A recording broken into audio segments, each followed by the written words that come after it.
Continuation of the text, expansion with depth and engagement. 6. The science behind detachment, what neuroscience says about it. Have you ever stopped to think that the brain treats birthdays as a memory milestone? Neuroscience studies show that commemorative dates activate the amygdala, center of emotions, and the hippocampus, memory. For those who have painful memories associated with them, a birthday is not a party, it is a warning trigger. Research such as that by psychologist Daniel Kahneman, Nobel Prize, reveals that our mind evaluates experiences using the peak end rule. We remember more the most intense moments, positive or negative, and the end of an event. If, as a child, the peak of your birthday was a fight between your parents or the absence of someone important, the brain files the date as dangerous even decades later. But here's the plot twist: this same mechanism can be reprogrammed. Neuroplasticity proves that, by creating new positive associations, even if small, like a special coffee or a call to a friend, the brain starts to rewrite the narrative. It's not about erasing the past, but about giving the present a new meaning. 7. The not celebrating paradox, when silence speaks loudest. There is an unspoken secret about people who ignore their birthdays. They often celebrate in a way that no one sees. The introspective person may spend the day rereading old letters or revisiting personal achievements. The pragmatist turns the date into a self-development ritual, e.g., every year, I learn a new skill. The injured person may actually be celebrating their own resilience, the fact that they are still here, despite everything. This is not detachment. It's such an intimate form of celebration that there's no room for balloons or cakes. And here comes the question that few ask: what if the problem is not with those who don't celebrate, but with those who think there is only one right way to do it? 8. Social pressure and the myth of the obligatory party. We live in a culture that romanticizes extroversion. Birthdays became spectacles. How many likes, how many photos, how much noise. But what happens to those who don't fit this mold?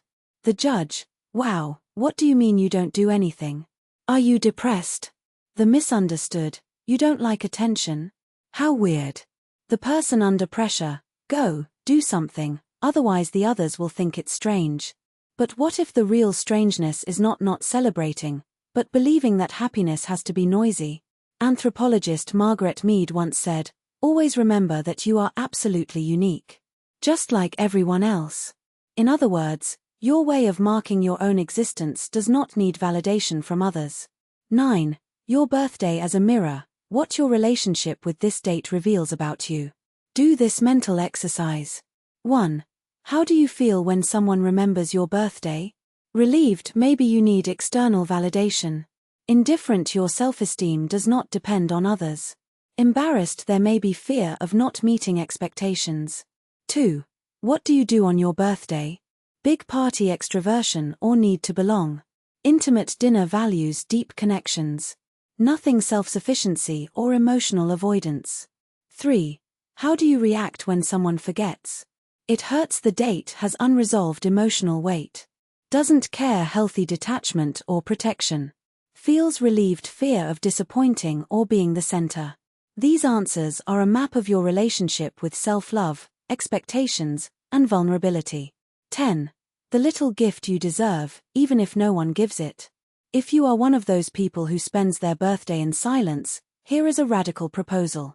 Give yourself the gift that no one else can offer: permission to exist on your own terms.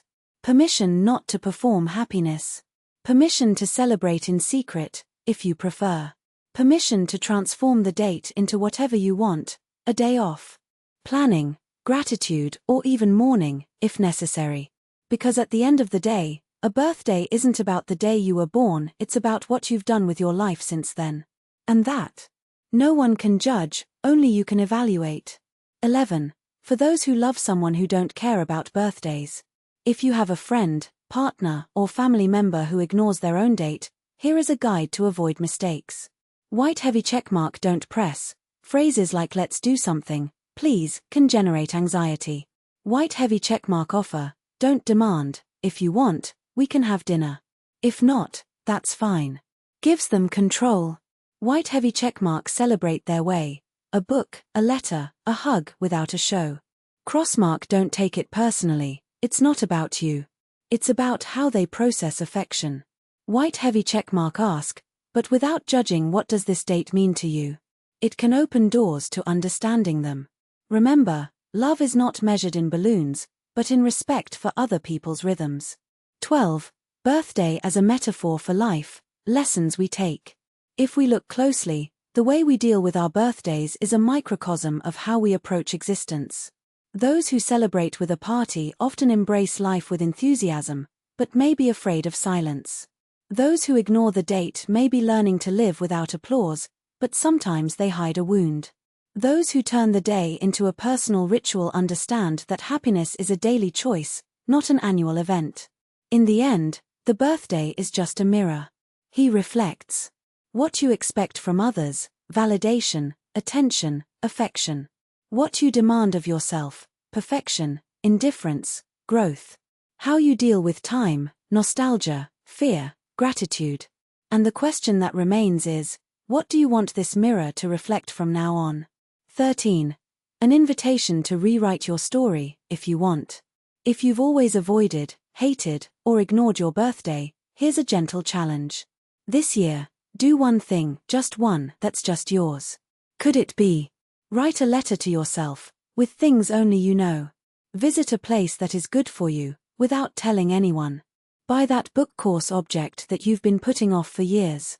Spend the day without guilt for not doing anything special, because existing is already special. It's not about changing who you are. It's about giving yourself the chance to be who you are, no excuses. 14. The last reflection, valid for any date.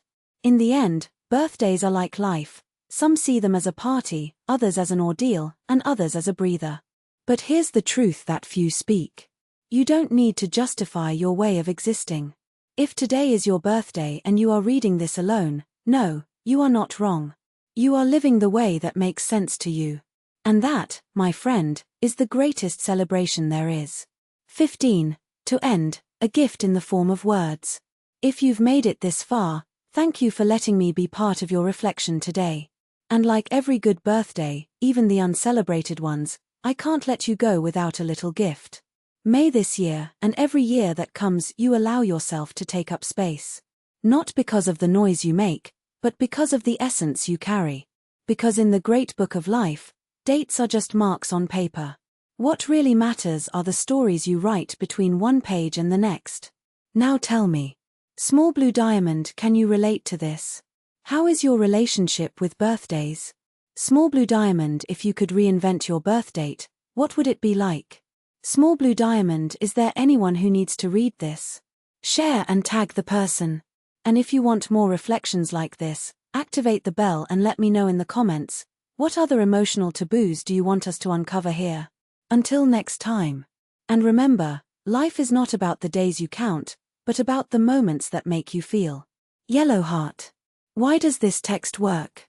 Psychological depth, neuroscience, trauma, defense mechanisms. Radical empathy, validates without judging, offers alternatives. Tive. Engaging structure, questions, cliffhanger, metaphors. Emotional calls to action, not just like share, but invitations to self-reflection. Human tone, sounds like a soul-to-soul conversation, not a cold article. Tip for adapting. Swap birthday for any other socially expected behavior, e.g., why don't some people cry at funerals? Why don't certain couples wear rings, and apply the same structure? The secret is always validate, explore, elevate.